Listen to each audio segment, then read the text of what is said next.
हर कोई जानता है कि अमेरिकी सशस्त्र बलों की 6 शाखाएं हैं। Army, navy, marine, air force, coast guard और स्पेस फोर्स।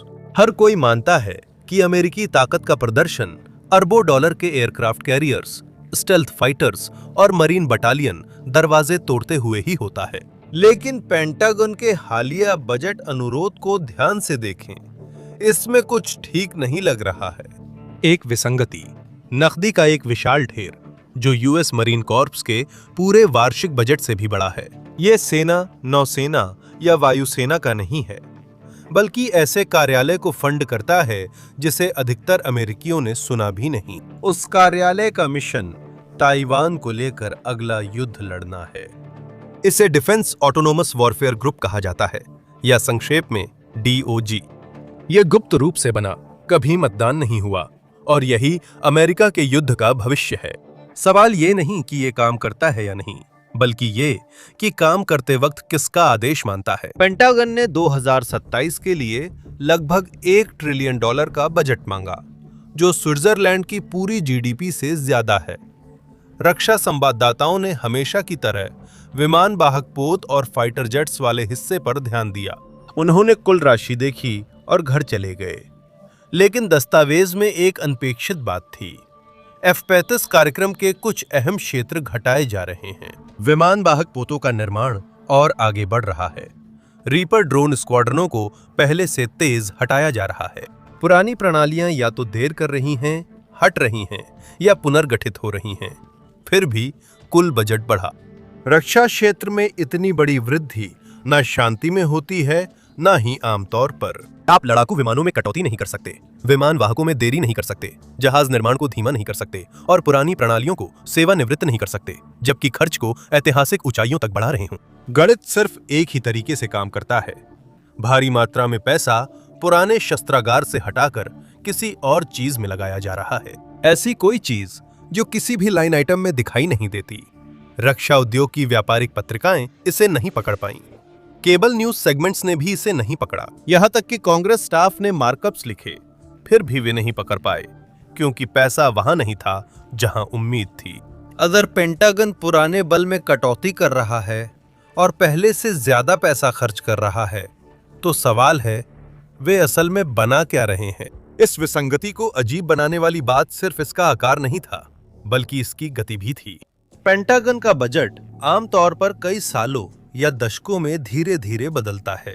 कई सांसदों का पूरा राजनीतिक करियर मौजूदा कार्यक्रमों को बाधित होने से बचाने पर टिका होता है। F-22 को बड़े पैमाने पर तैनात करने में सालों लगे। फोर्ड क्लास को उचित ठहराने में भी सालों लगे। पुराने सिस्टम को रद्द करना भी अक्सर राजनीतिक लड़ाई बनता है। लेकिन यह पैसा अलग तरीके से चला, मानो पेंटागन को लग रहा हो कि उसके पास समय कम पड़ रहा है। इससे बजट का मतलब पूरी तरह बदल जाता है, क्योंकि नौकरशाही केवल 2 ही हालात में अपनी जड़ता छोड़ती है, जब कोई विनाशकारी विफलता हो या कोई आसन्न खतरा हो। पेंटागन का हर डॉलर किसी न किसी विभाग को मिलता है, चाहे वो आर्मी, स्पेस फोर्स या कोस्ट गार्ड हो। लेकिन स्पेशल ऑपरेशंस कमांड या सोकॉम अलग है। ये देश के सबसे संवेदनशील मिशन, आतंकवाद विरोधी अभियान, बंधक बचाव और अत्यंत महत्वपूर्ण लक्ष्यों के खिलाफ प्रत्यक्ष कार्रवाई करता है। इसके पास अपनी खरीद संबंधी विशेष शक्तियां और खरीद प्रक्रियाएं हैं। ऐसी प्रणालियां तैनात करने का लंबा इतिहास है, जिनके बारे में बाहर वालों को वर्षों बाद पता चलता है। उस कमांड के भीतर एक कार्यालय था, जिसका 2025 में बजट $225.9 मिलियन था। वित्तीय वर्ष 2027 के लिए पेंटागन ने उसी कार्यालय के लिए $54.6 बिलियन का अनुरोध किया है, और वो भी कोई टाइपो नहीं है। यह एक ही बजट चक्र में 24,000% की वृद्धि है, सिर्फ 12 महीनों में। ये पूरे पेंटागन में किसी भी कार्यक्रम या कार्यालय के लिए साल दर साल सबसे बड़ी बढ़ोतरी है। इसकी तुलना मरीन से करें, उसी साल के लिए उनकी मांग 52.8 बिलियन पर पहुंची।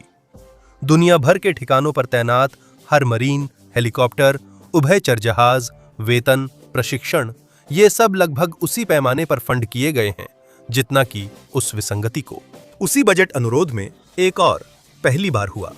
पूरे रक्षा विभाग में स्वायत्त प्रणालियों के लिए एक समर्पित ब्रेकआउट रखा गया। हवाई ड्रोन, स्वायत्त सतही जहाज, ग्राउंड रोबोट और उन्हें जोड़ने वाले सॉफ्टवेयर के लिए अरबों रुपए। इतनी बड़ी रकम यूं ही नहीं आती, इसके पीछे सब कुछ जानबूझकर किया गया है। मंजिल, स्थान, राशि सब तय है।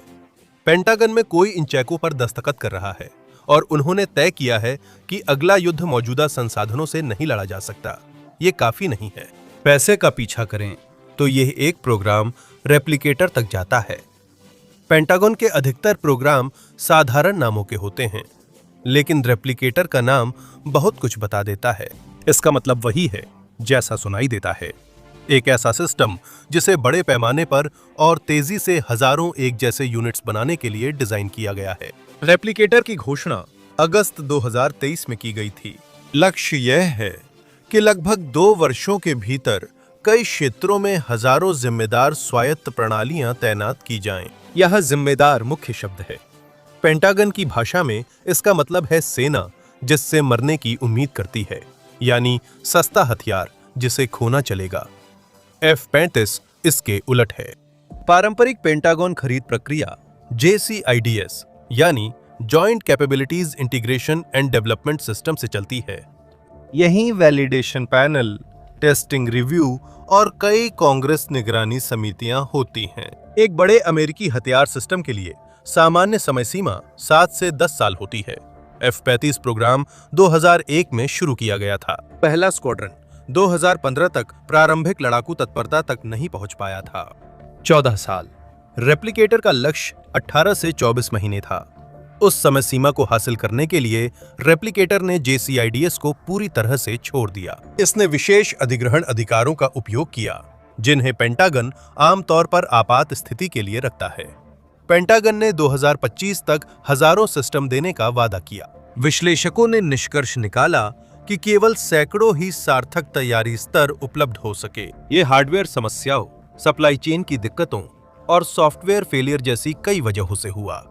फिर यूक्रेन ने सब कुछ बदल दिया। सस्ते क्वाडकॉप्टरों ने महंगे टैंकों को नष्ट करना शुरू किया। 2022 में जो एक अपेक्षित रूसी पारंपरिक जीत के रूप में शुरू हुआ था, वह ड्रोन के नेतृत्व वाली जंग में बदल गया।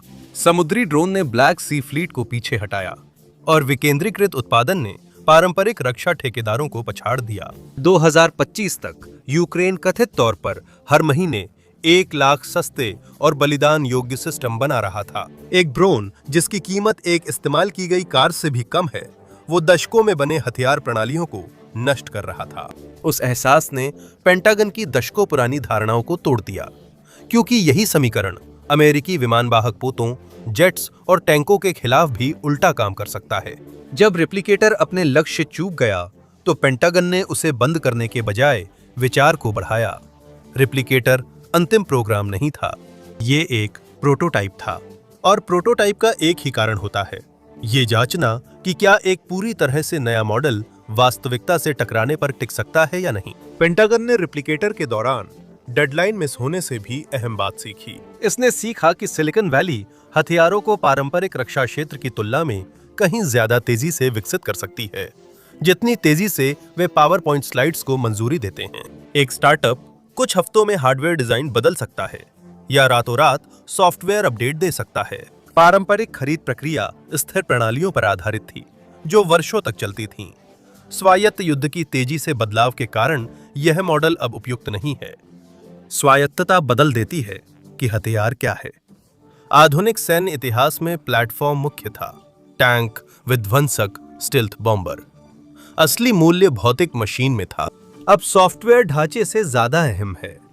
ड्रोन का ढांचा कुछ घंटों में बदला जा सकता है। हजारों प्रणालियों को समन्वित करने वाला स्वायत्तता स्टैक नहीं बदला जा सकता। इसका मतलब है कि पेंटागन अब कोड को उसी तरह से देखना शुरू कर रहा है जैसे वो कभी परमाणु पनडुब्बियों को देखता था, एक रणनीतिक लाभ के रूप में जो खुद शक्ति संतुलन तय कर सकता है। एंड्यूरल, शील्ड AI, सेरोनिक, स्काईडियो, इनमें से ज्यादातर की स्थापना सॉफ्टवेयर इंजीनियरों और स्टार्टअप संस्थापकों ने की, न कि पारंपरिक रक्षा अधिकारियों ने।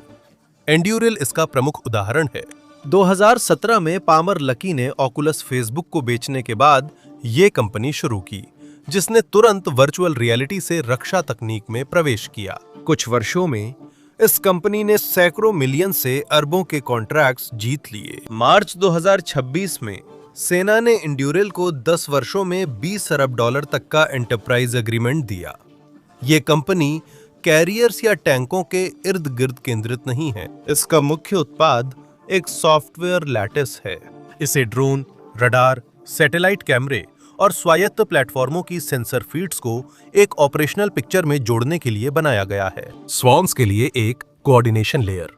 सारोनिक स्वायत्त जहाज बना रहा है। शील एआई पायलट विकसित कर रहा है। स्काईड्यू ने टैक्टिकल ड्रोन का उत्पादन तब बढ़ाया जब चीनी निर्मित सिस्टम्स को ऑपरेशनल इस्तेमाल से बाहर कर दिया गया। इन कंपनियों ने मिलकर कुछ ऐसा बनाया जो पेंटागन के पास पहले नहीं था, एक समानांतर रक्षा औद्योगिक आधार जो शीत युद्ध की खरीद प्रक्रियाओं के बजाय स्वायत्त युद्ध के लिए अनुकूलित था। वेंचर कैपिटल भी जल्दी ही आ गया। 2022 और 2025 के बीच रक्षा तकनीक में अरबों डॉलर का निवेश हुआ।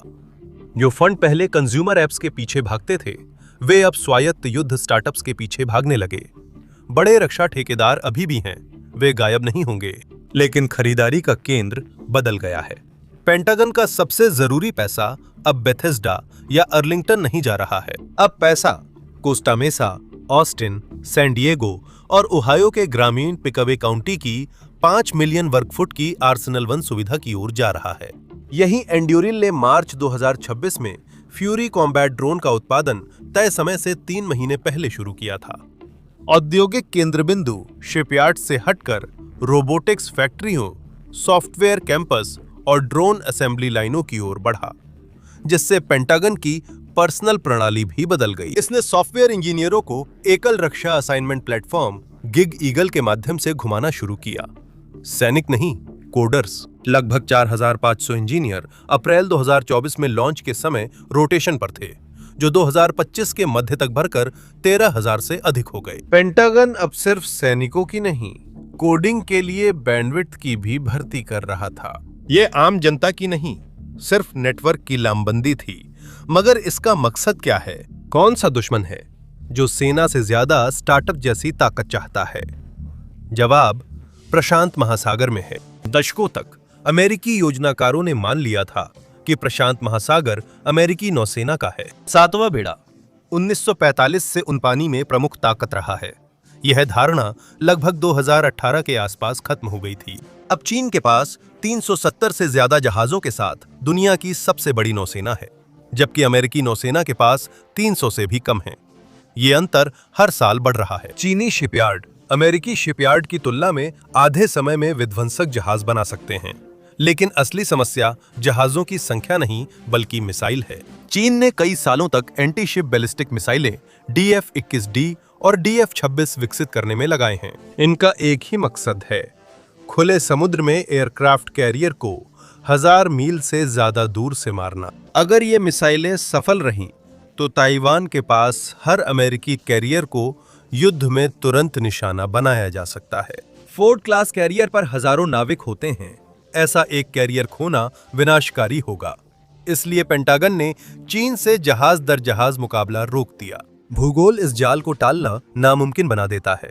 ताइवान मुख्य भूमि चीन के तट से लगभग 100 मील दूर स्थित है। जलडबरू मध्य पार करने वाला कोई भी आक्रमण बेड़ा सैनिकों के तट पर पैर जमाने से पहले थोड़ी देर के लिए बेहद असुरक्षित हो जाता है।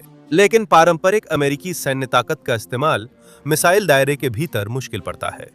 अमेरिकी बल ताइवान के करीब जाते ही अधिक उजागर हो जाते हैं। जितना दूर वे रहते हैं, समय पर हस्तक्षेप करना उतना कठिन होता है। पुराना मॉडल भूगोल के आगे विफल हो जाता है। इस अंतर को भरने का एकमात्र तरीका मास यानी भारी संख्या है। संयुक्त राज्य अमेरिका अब केवल विमान वाहक पोतों के सहारे प्रशांत क्षेत्र में जीतने की तैयारी नहीं कर रहा है, वह युद्ध क्षेत्र को मशीनों से भर देने की तैयारी कर रहा है। जून 2024 में एडमिरल सैमुअल पापारो ने इस रणनीति को एक ही शब्द में सार्वजनिक रूप से बताया, हेल्सकेप। मैं ताइवान जलडमरू मध्य को मानव रहित हेल्सकेप बनाना चाहता हूं। अगर चीन हमला करता है तो अमेरिका जलडमरू मध्य में तुरंत हजारों स्वायत्त प्रणालियां भेज देगा जो पहले से तैयार होंगी। इसका उद्देश्य है कि चीन के लिए हमला करने का फैसला इतना भारी पड़ जाए कि बीजिंग अपना इरादा बदल दे। वे चाहते हैं कि ताइवानी सेना को तैयारी करने और मोर्चा संभालने के लिए पर्याप्त समय मिल सके। वे चाहते हैं कि अमेरिकी पारंपरिक बल बिना बाहरी दबाव के अपनी स्थिति में आ जाएं। हेल्सकेप की सफलता के लिए जरूरी आंकड़े हैरान करने वाले हैं। स्ट्रेट में इतने स्वायत्त सिस्टम हैं कि कोई भी चीनी जहाज 300 फीट भी बिना किसी सेंसर या वारहेड के संपर्क में आए बिना नहीं जा सकता। मैनहट्टन के क्षेत्रफल की कल्पना कीजिए। हर पार्क, हर सड़क, हर छत। अब उस द्वीप के हर इंच को छोटे छोटे स्वायत्त मशीनों की एक परत से ढक दीजिए, जो हर 10 मिनट में बदलती रहती है। यही घनत्व है जिसकी हेल्सकेप मांग करता है। उस स्तर पर स्वायत्त युद्ध का कोई उदाहरण नहीं है। यूक्रेन ने इस भविष्य की झलक दिखाई थी। हेल्सकेप इसे औद्योगिक प्रणाली में बदलता है, जो नए सैन्य उपकरण बनाकर मशीन की गति से सपोर्ट और मेंटेनेंस करती है। एक कैरियर स्ट्राइक ग्रुप महीनों तक बिना मेंटेनेंस तैनात रह सकता है, जबकि स्वायत्त युद्ध में ड्रोन गिर जाते हैं, सेंसर और बैटरियां फेल होती हैं। इलेक्ट्रॉनिक युद्ध सॉफ्टवेयर को करप्ट कर कंपोनेंट्स को जला देता है। हेल्सकेप तभी सफल होता है जब रिप्लेसमेंट सिस्टम्स थिएटर में दुश्मन की गति से तेजी से पहुंचे। फैक्ट्रियां भी किल चेन में शामिल होती हैं। सप्लाई चेन रणनीतिक इंफ्रास्ट्रक्चर बनती है। सॉफ्टवेयर इंजीनियर्स ऑपरेशनल एसेट्स बनते हैं। अचानक बजट के आंकड़े समझ आते हैं। पेंटागन अब केवल प्रोटोटाइप्स नहीं, बल्कि अगली पीढ़ी के युद्ध को फंड कर रहा है। ये प्रोडक्शन को फंड कर रहा है, क्योंकि स्वायत्त युद्ध तभी काम करता है जब सिस्टम्स युद्ध शुरू होने से पहले ही मौजूद हो। आप मिसाइलें उड़ने लगने के बाद झुंड तैयार नहीं कर सकते, लेकिन यहीं पर योजना दीवार से टकरा जाती है। हर अमेरिकी सैन्य संरचना मानव निर्णय गति के अनुसार बनी थी। एक नौसेना कैरियर स्ट्राइक ग्रुप एक एडमिरल संभालता है। एयरफोर्स फाइटर विंग का नेतृत्व एक कर्नल करता है और आर्मी बटालियन का नेतृत्व एक लेफ्टिनेंट कर्नल करता है। ये कमांड श्रृंखलाएं मिनटों घंटों की गणना पर बनी है। हेल्सकेप इंसानी समय के हिसाब से नहीं चलता। अगर हजारों स्वायत्त प्रणालियां ताइवान जलडमरू मध्य के पार एक साथ बढ़ रही हों, तो कोई एडमिरल हर मुठभेड़ को व्यक्तिगत रूप से अधिकृत नहीं कर सकता। इन प्रणालियों को खतरों की पहचान करनी होगी, प्रतिक्रियाओं का समन्वय करना होगा और मिलीसेकंड्स में कार्रवाई करनी होगी। इसके लिए पूरी तरह से अलग कमांड संरचना की आवश्यकता होती है। पारंपरिक सैन्य संरचना में सिद्धांत धीरे धीरे बदलते हैं और आदेश रैंकों से नीचे जाते हैं। स्वायत्त प्रणालियां अपना व्यवहार सॉफ्टवेयर अपडेट से मिनटों में वैश्विक स्तर पर बदल सकती हैं। कैलिफोर्निया में फिर से लिखा गया टारगेटिंग मॉडल। सूरज निकलने से पहले प्रशांत क्षेत्र के युद्ध क्षेत्र में लड़ाई के तौर तरीके बदल सकता है। भविष्य के युद्ध इतनी तेज बदल सकते हैं कि इंसान उन्हें समझ नहीं पाएंगे।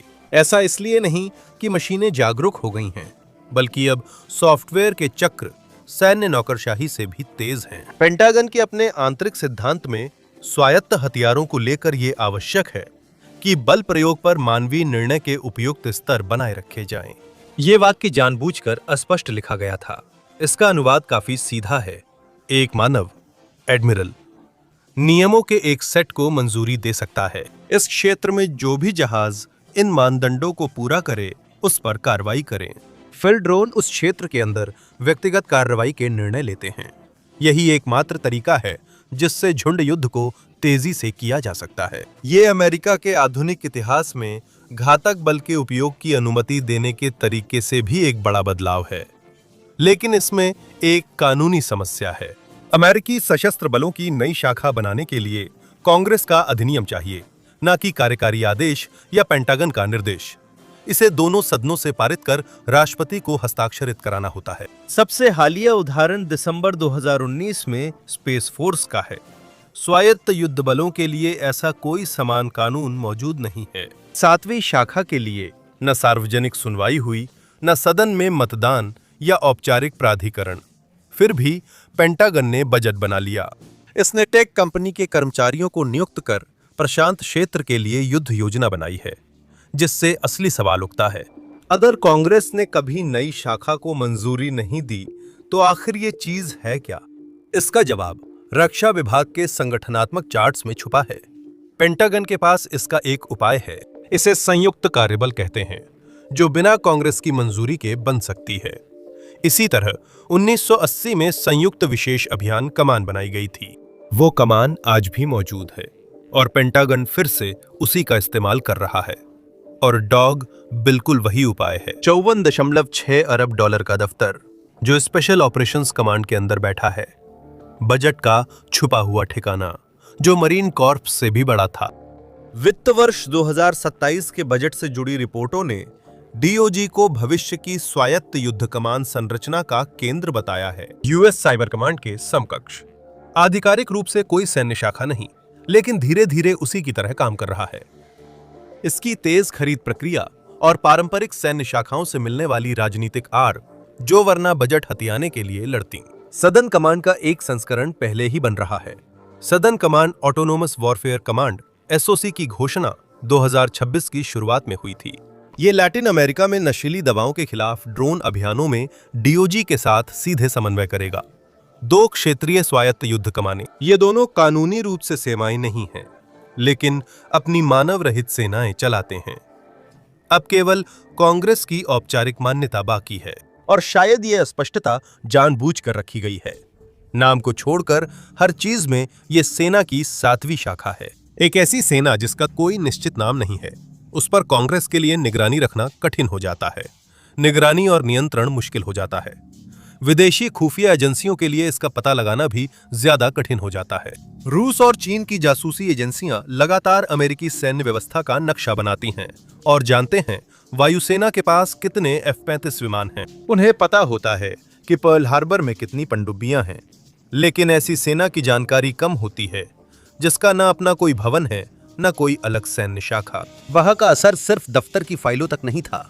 डीओजी कुछ महीनों में बना और उसे ऐसी लेखा श्रेणियों से धन मिला जिनके बारे में अधिकतर अमेरिकियों ने नहीं सुना था। यह उस युद्ध के लिए तैयार किया गया है जिसके लिए ज्यादातर अमेरिकी नहीं जानते कि पेंटागन तैयारी कर रहा है। सेना तैयार करने के असली परिणाम होते हैं।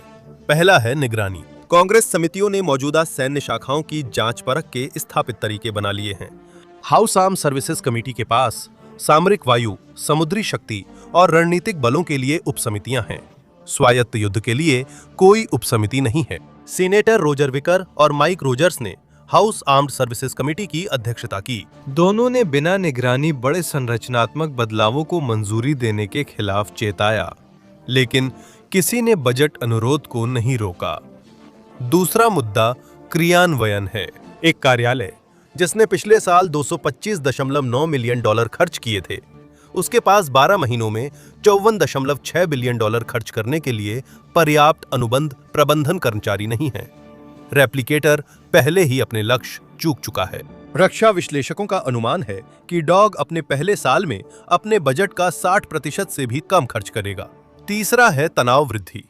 विमान वाहक पोत और बमवर्षक धीरे धीरे चलते हैं। वे राजनयिकों को बातचीत का समय देते हैं। पहले से तैनात स्वायत्त प्रणालियों के झुंड को प्रोग्राम किया गया है। सीमा पार होते ही ये खुद कार्रवाई शुरू कर देंगे।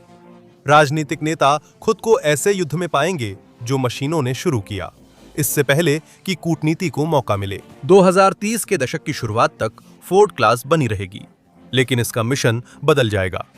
ये विमान वाहक पोत ताइवान जलडमरू मध्य में नहीं जाएंगे। हालांकि ये मिसाइल दायरे के बाहर मंडराते रहेंगे और आगे की ओर मानव रहित सिस्टम लॉन्च करेंगे।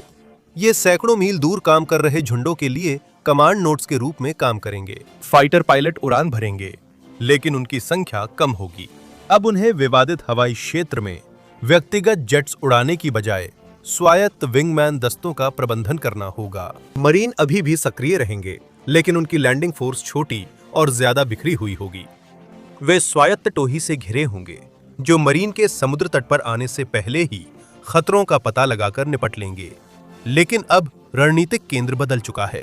पेंटागन के बजट में अब सबसे महंगी मद नया फाइटर या नया कैरियर बनाना नहीं है। अब सबसे महंगा काम है एक झुंड बनाना। वॉशिंगटन में सभी को ताइवान को लेकर लड़ाई की उम्मीद है और अब वे मानते हैं कि 20वीं सदी की फोर्स स्ट्रक्चर से वो लड़ाई नहीं जीती जा सकती। ये लड़ाई उस फोर्स के जरिए जीती या हारी जाएगी जिसे पेंटागन ने सबके सामने तैयार किया है। एक ऐसे बजट लाइन के पीछे जिसे किसी ने नोटिस नहीं किया।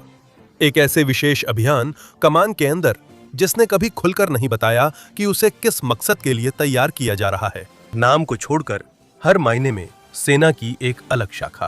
अगले बड़े शक्ति संघर्ष की शुरुआत शायद उस मशीन से हो जो इंसान दखल दे सकें उससे पहले टारगेट चुन सकती है। कोड नतीजा तय कर देगा इससे पहले कि इंसान वहां पहुंचे। 7वीं शाखा पहले से ही चालू है, बस इसकी आधिकारिक घोषणा अभी नहीं हुई है। आज मेरे साथ जुड़ने के लिए धन्यवाद। मुझे उम्मीद है आपको वीडियो पसंद आया होगा और अगर आप ऐसे और वीडियो देखना चाहते हैं तो कृपया सब्सक्राइब करें और नोटिफिकेशन ऑन करें, इससे वाकई फर्क पड़ता है।